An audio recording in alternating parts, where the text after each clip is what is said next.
think a false start helps you too much in a 5 or a 10K, but make sure everybody's following the rules. Take 2.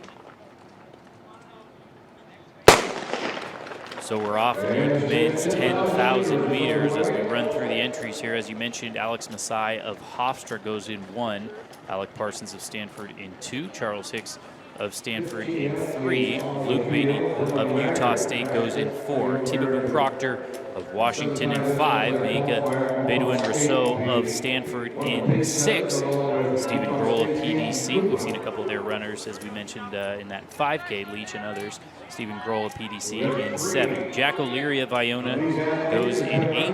Caleb Garnica of Utah State wears hip number 9. Cameron Todd, also of Utah State, in 10. Paul Markovina of Hofstra in 11. Alex Schrank of Air Force in 12. Ben Harper of Cal in 13. And your 2 pacemakers starting off on the outside in hip number 14 and 17, respectively. It's Hayden Cooper of Utah State and Dylan Maggard running unattached. Also a great Utah State runner from a few years back. So there you see the 2 pacemakers up front. As, now they're settling in behind them for the long haul. That's Luke Beatty following in behind his teammate there from Utah State. Right at basically 70 flat for that first lap.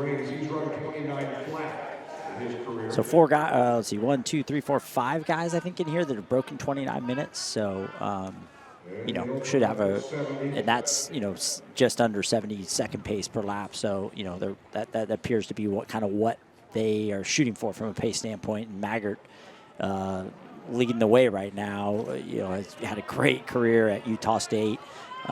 Basically broke every school record that they have. Was numerous All-Americans, 9-time All-American Maggart was. So he knows what he's doing at the front of this race, and so I expect it to be real clockwork here, probably 69, 70 for these early laps. Big picture, if you're coming into, you know, a 2021 season, maybe everybody's had the year layoff, right? Maybe you've been a little more fresh, maybe you've run indoors, maybe you ran cross, maybe you did, maybe you didn't. Big picture, what is the goal for these athletes coming in here tonight? It's not a Peyton Jordan, it's not a Mount Sac, it's a little bit different. It's kicking the season off.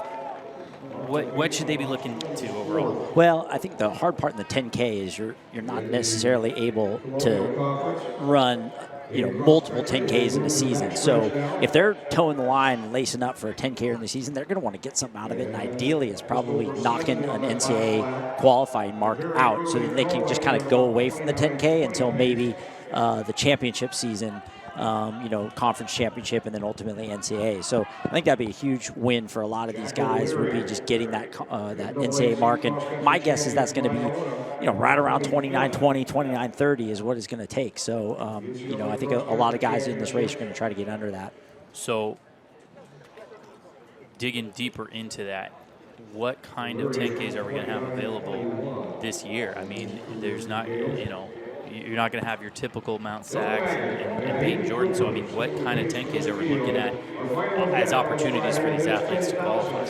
Yeah, it's kind of the wild, wild west a little bit in terms of, like, you know, finding out meets. And, you know, I think everyone's going to have to be nimble and find out, and things might pop up on the fly. But I think what you might see is a lot better championship races at the conference meet that you might not normally see, where guys might just be kind of going through the motions of the 10K, just running for points, where guys might need marks, and you might see some conference championship 10Ks that actually are pretty hot and might be running 29 flat or faster. Still your 2 pacemakers up front there, followed by Alex Masai of Hofstra.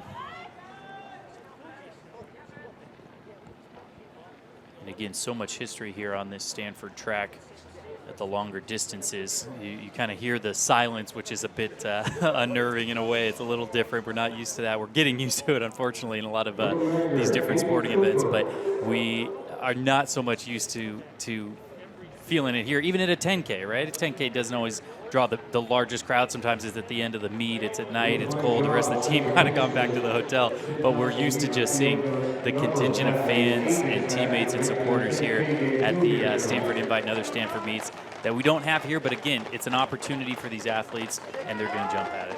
Yeah, it's sad as they're going by Peyton Jordan Plaza here on the top turn. Normally that is lined with, fans and guys drumming and banging on the fence, and it's a missing element. But what's funny, if you look just outside our stadium to the south, is they're actually broadcasting our feed on the big screen in the Stanford football stadium, and I know there are parents, supporters, and fans that are watching from in there. So outside of the track, the Angel Field and Cobb track here, but just adjacent to us in the football stadium, they're broadcasting this race up on the big screen where fans can watch from there. So that's kind of cool. Now, are we on an AM frequency? You think they're like the old drive-in or like the old ball games where they'd bring the transistor radio and listen to the broadcast, maybe?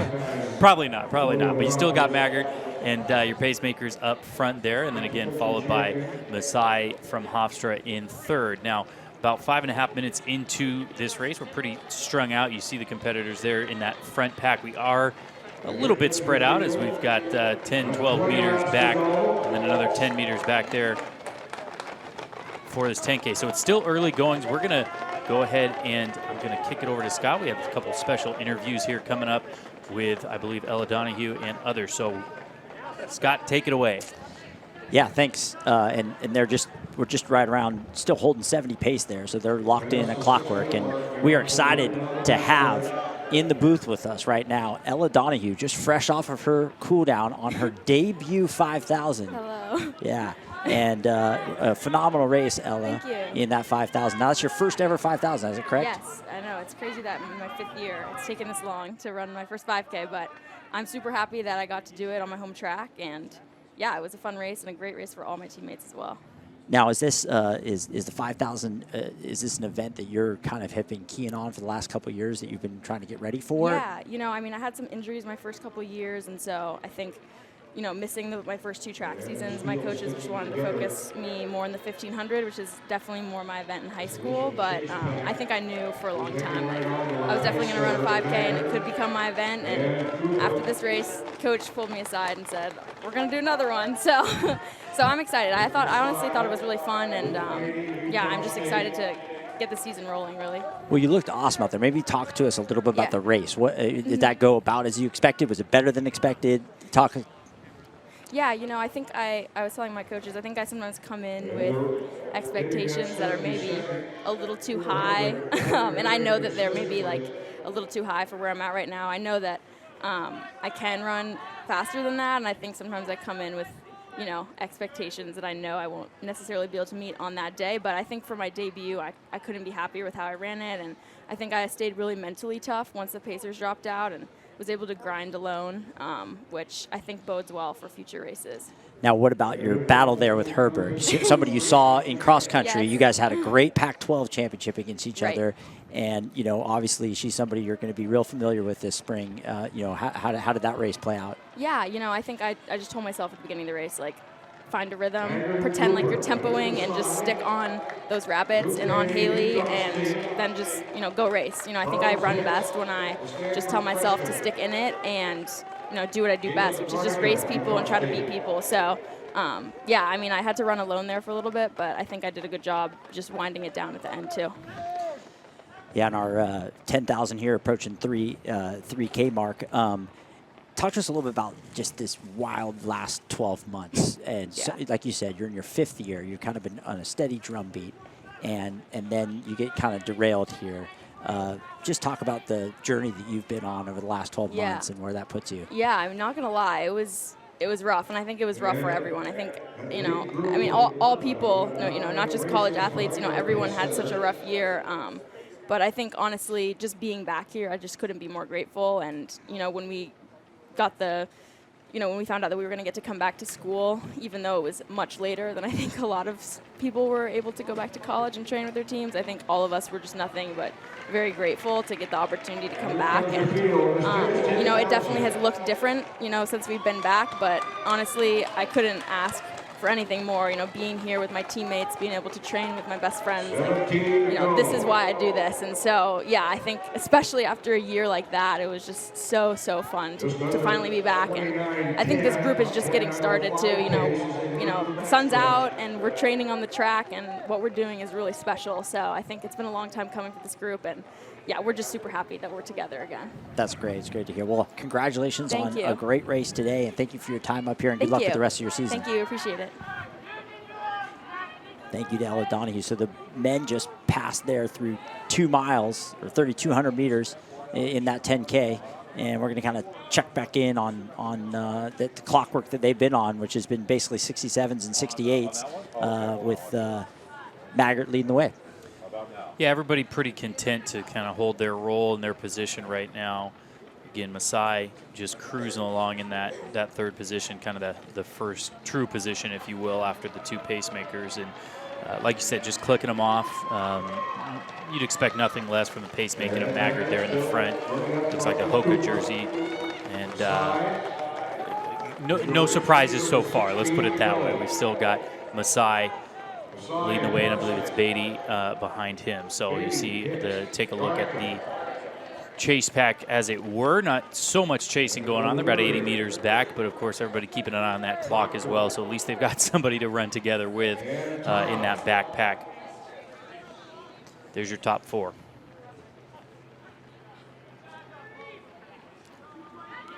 Yeah, I'm wondering about Cooper there, if he is a pace setter, obviously Utah State. He's a guy who's run right around 30 flat. So, he's either, setting pace, it looks like he is with Maggart, but Masai looks really, really comfortable at this pace.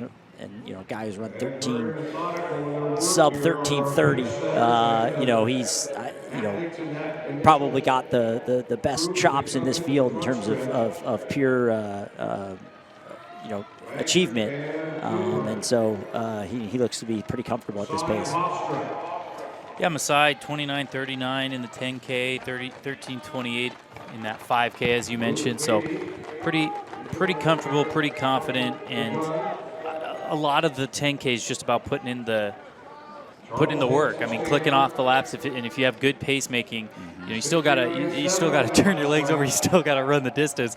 But boy, does it make it a lot easier when you're tucked in and everybody's kind of comfortable and confident in their position. It's true. It is. Pacemaking is so important, and the conditions are so important. And I mean, we have a pristine opportunity here. Because really, the reality is, I mean, these guys are running 68, 69s. 69s hurt and 70s hurt. They both hurt about the same. But when you start to compound a bunch of 70s instead of a bunch of 69s, that's the difference between 29:30 and 28:50. And so that's really, kind of what. I think that's the kind of key. What Dylan Maggart is giving this field right now is the chance to run fast, and both two things: Dylan Maggart and these great conditions here at Stanford. So there is Maggart, maybe getting ready to peel off here with 14 laps to go. Again, with 2 pacemakers, you generally see them trading duties like that after the first one is done, but it's still Maggart going strong, and if there's anybody that would go a little bit longer, he's a good candidate for that role. So if you can get him through at least halfway, I mean, I think that would be a strong pacing job for your first pace there for Maggart. So we'll see what happens with that. Keep an eye on Beatty there, a senior from Utah State, 29 flat coming in, his collegiate best, and he seems pretty comfortable right behind Masai there as well. Yeah, I mean, he's third all-time on the Utah State list behind Maggart, and, also was a big part of that cross-country team that finished 16th back in 2019. Utah State's put together a really nice mid-major program in cross-country, and, he's been a big part of that. Stanford's had a great night so far here on their home track, and another freshman is Charles Hicks, as he's coming in trying to make his own name, his own stamp on the program. Of course, he already has in the cross-country realm of things, as he was 14th in the national championships just a couple of weeks ago, and he was runner-up in the Pac-12s a week or so before that. So already putting down some chops as the young buck on the cross-country course.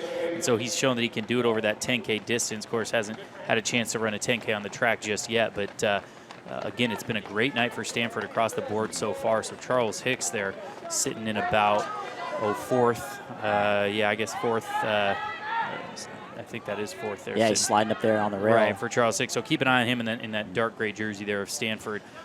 Still real close with that front pack. Yeah, it was funny. He was Pac-12 Newcomer of the Year this year in cross country. Yet, as a redshirt freshman, he's actually been around for a couple of years out of the Bulls School in Florida. Won a slew of state titles in the state of Florida. He's actually runs for internationally for Great Britain, even though he went to high school there in Florida. And so, he's been on their he's represented Great Britain at the Euro Cross Country Championships. So he's got a ton of great experience, and again, a part of that. We keep talking about that great young crop for Coach Santos there at Stanford. Well, a great young crop for Great Britain as well. Yeah. I mean, between really from the middle distance all the way up to the longer distances, it's been quite the, we'll say, resurgence, not emergence. Of course, they've had their time in the sun over the years, but good to see some of the international influence here at the Stanford Invite. 10,000 meters. So we're about halfway through, a little bit more, and that's still Maggard there leading the way. And now it is Hicks into that second position with Masai behind him. And another Stanford athlete to mention, it's the junior Alec Parsons. He's they're going wide. They're about 6 spots back, as you'll see again in that dark gray of Stanford. He went 28:56.01, so he's in that mix as well, and he was 5th at that Pac-12 cross-country championships a couple of weeks ago. So these guys know how to race at the longer distances, and again, Hicks looking really good, tucking in behind Maggard there. Yeah, they were 14:30 basically on the nose at 5K, so they're just really hitting that 29 flat pace. I mean, it seems like that's what they've asked Maggard to dial in for them, and metronome. He is a metronome, exactly, getting it done for them.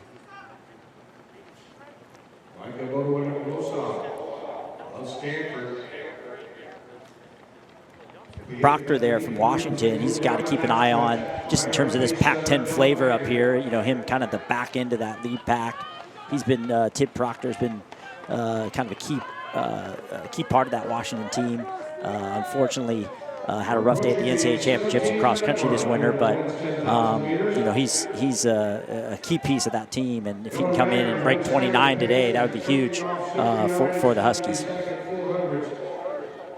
With great regularity. And then we see Jack O'Leary from Iona. Iona, we were talking about the Stanford crew in the 5,000, but they had 3 guys under 14, 2 under 13:50, and then here they got Jack O'Leary here. He's run 29:21.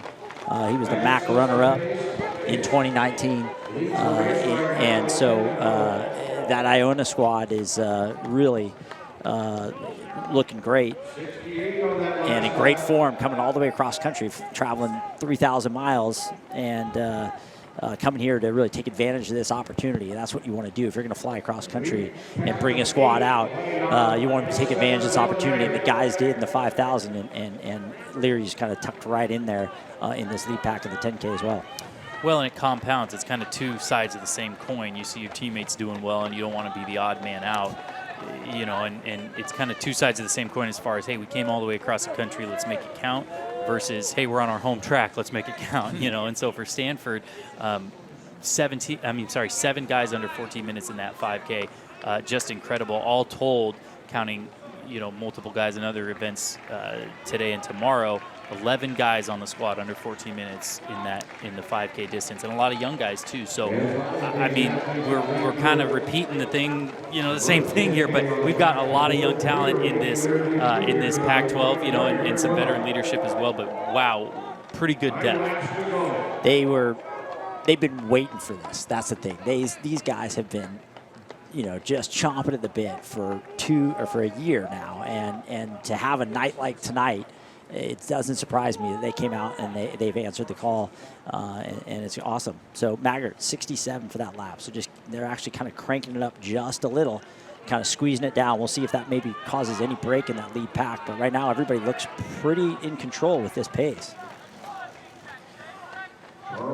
Nationally, your top 10 time, your number 10 time is 29:05.21.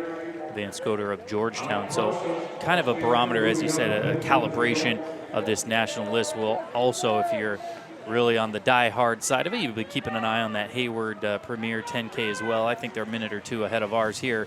But, you know, that should shake up the list as well. But just kind of a point of reference to see where these guys are going to be sitting nationally.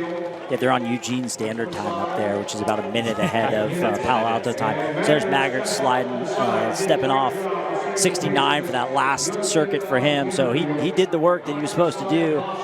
And he's got these guys set up really well. Now you got Masai and Hicks at the front. Now the dynamic changes exactly. Who wants to take this lead and put in the work?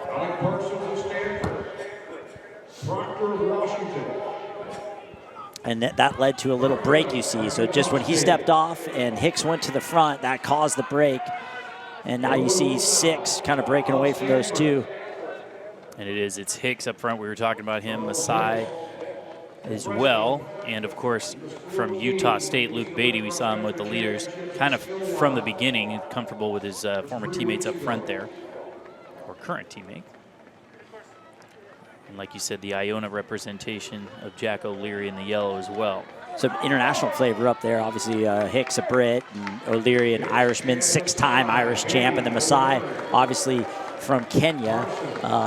In fact, Masai has some pedigree in the family, and his older brother Moses is one of the world's best distance runner. About 10 years ago, he was 4th in the Olympics in 2008 for Kenya. So he obviously has the family pedigree. And is following his brother's footsteps. Pretty big footsteps to fill, but we'll see if he's up to it. And he makes a move here as if he could hear us talking about him. Alex Masai of Hofstra with that languid stride and that tight arm carriage coming through that 200-meter mark. We're just about 21 and a half minutes into this 10K, and it's a smooth running from the top 3. Now trying to break away from the next 3 there. You can see them trying to hang on along with Tibabu Proctor in the back of that pack. That was a 66 for Masai on his previous lap. So even after Maggart stepped off, it's kind of they've jacked it up just a bit. Well, that was the question. Who's going to take the lead? Who's going to push the pace? And we got our answer. Now that second little group, I thought there might have been some separation starting to happen, but they've stayed tight. So it is Masai and Hicks along with Beatty and O'Leary and Parsons of Stanford. Again, not wanting to be left out of that Stanford party is Alec Parsons. So can't really count anybody out yet. We still have our top 6.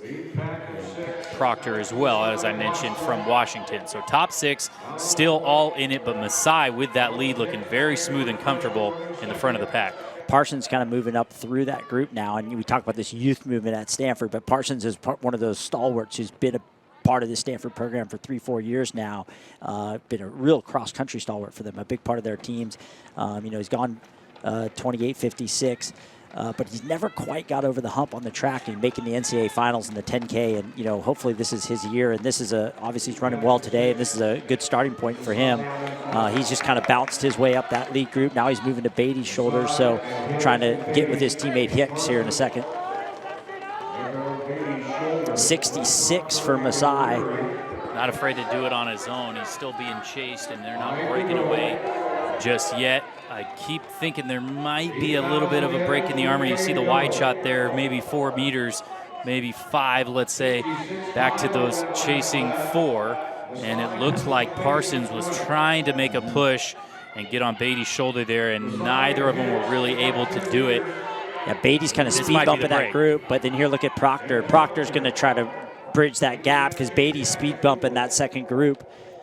So trying to slingshot past Beatty was, Proctor was hanging out in the back of that front pack there in 6th, and so now he's kind of slingshotted back up. Maybe he was able to benefit from a couple laps of just mindless running, if you will. Yeah, he's really trying to stay connected, but it's going to be tough as we wind up into the last mile or so here of this 10K. It's still really anybody's race in that top 3 as they start to break away now with 4 to go. Great job by Proctor to bridge that gap. Proctor, has been, a big part of that Husky crew. Like I said before, he was an All-American in cross country back in 2018. Has kind of had some ups and downs since then. Like I said, dropped out of the cross country championships just this winter. But clearly he's in form and is having a day today with just under a mile to go. They were 65 on that last lap, so it is jacked up. That last mile was just over 4:20. And Masai's fully committed at this point. He's kind of, you can tell, just kind of trying to put it on Hicks and Proctor. Downhill running, as we like to call it, once you kind of get that momentum going and really start to break away. Masai really in his element here. Hicks, it looks like a 65 and change for Masai on that one. 25 minutes into this 10K. This is going to be about 28:30 pace, and if they finish off of that, it could be even faster. So really, this is going to be lifetime best across the board if these guys can keep it rolling. Parsons isn't dead yet. I mean, he's still kind of grinding at the front of that next group. Well, and if he can open up the long-legged stride that he's got there might be some connection yet to be made. But Masai just looks so strong up front and so smooth. Not an ounce of wasted motion from Masai as he's leading the way there in the white of Hofstra. Hicks of Stanford, as I said, not one to be left out of the Stanford home meet party here, and full credit to Proctor for staying connected there. As you see, that gap is growing 15 meters plus. 1,000 meters to go. Final K. Proctor's still in there, yep. I'm a big fan of the white shoe, tall white sock look. I know, there's a little old school it's there. Classic. I like it, yeah. It's classic. I like it. We get these bright colors. Nothing against the bright greens and pinks and oranges. They're easy to spot for sure, but I like the throwback look for sure. So here is Masai. That chase pack's still working well. I mean, O'Leary looks good in there. Beatty looks good in there. Parsons, they all, I mean, that second group still is good. It is still within striking distance. Absolutely. 2 laps to go. Because Masai kind of backed off a little there. That was 67.5 for him. So that kind of kept that second group around. 2 seconds slower. Yeah. So 2 to go. So I don't know if he's just playing rope-a-dope with these guys or if he, kind of overdid it with, 5, 6 there to go. And that's kind of let Proctor stay on the back and kept that next group of 3 still kind of in the hunt. Yeah, nobody's making a move just yet to go past Masai. They might be biding their time better than we're aware, but Masai, as we said, looking very smooth. So we thought we might have a bit tighter of a race in that women's 5K. We saw some battles over the various distances so far this evening, but Masai, it's going to be a burner here, barn burner, as they come into the home stretch. So kind of look at the positioning that they're going to go through kind of as they approach this lap. Looks like Hicks is already moving to the shoulder. He's going to go first. Hicks makes a move, the freshman, into the lead in front of Masai. He just rode his back for a few laps there and was able to move past him. They're pulling past Proctor. Masai right there, like you said, he may have gone a touch early, but I don't know. He's still up tall on his toes, looking really good and making a move now past, cutting in pretty tight there past Hicks. As Masai, he wants it. Don't sleep on Proctor. He's still got some pep in his step back there. 200 meters to go. Could you ask for a more exciting finish to this 10K here at the Stanford Invite? Another change. 64 and change. Hicks taking the lead, grinding. You see the grimace on his face into the home stretch. 100 meters to go. Masai, can he reel him back in, up on his toes as well? But Hicks not wanting to be left out of this Stanford Invite home team Stanford party. It is Hicks spreading his arms in victory. Masai did a lot of the work. He'll have to settle for second. And wow, what a kick coming in for Stanford as well. Parsons to really make a move there. That's Parsons. He got Proctor. Getting that third position. What a finish to that 10K here at the Stanford Invite. That would get your heart pumping. Yep, the Cardinal has got some great home cooking here today. They're just really put on the show. That was 60 flat for Hicks on the anchor, and it was cool because they were dueling banjos there back and forth. Hicks went first, Masai answered, and then Hicks had one more bullet in the chamber to kind of take down Masai, but Parsons was just grinding away on that front of that chase pack and then was able to really mount a late charge and catch Proctor. And you called it. I mean, that was quite the move there by Parsons. Yeah, he wasn't out of it. That was a great move. So many lead changes, so many back and forth, and again, you see just as with Sprout, just how ecstatic they were in that final final lap and finishing off and taking the W. I mean, that's what it's all about in your home track. I mean, we're missing some guys here because this is, I mean, we were focused on the front of the race, but 8 guys under 29 minutes. Harper from Cal at 29:03. The magic of Cobb Track in the evening in April comes through for these guys again. Some outstanding running there. A quick nod to the top 2 times over there from Eugene, 27:58 for both Kiptoo and Kurgat of Iowa State. So still kind of shuffling to figure out where everybody lands on this national list. As we mentioned, if you're a diehard, you won't be able to go to bed just yet until you see all these results kind of shuffle out. But